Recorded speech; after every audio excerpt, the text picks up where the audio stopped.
Barbara, I don't know a lot about lawn and garden things, but I know you can't grow plants in soil like this. I have a feeling I'm about to learn a little bit about soil here. Well, Danny, I just thought I'd give you a couple examples.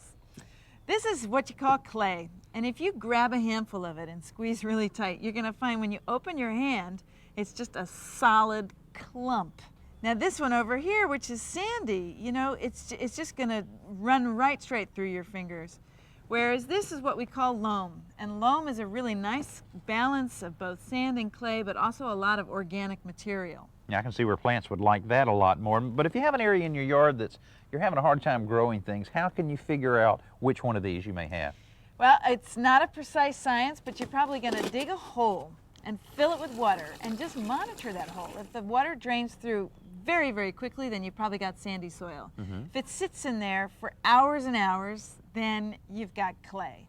Either way, you're going to have to deal with them because they both need humus. Okay, now humus, that can be from your compost bin, or you can actually Exactly. buy that at the home center. You can, and the beauty of it is that what it does for sandy soil is it allows it to retain some of the moisture.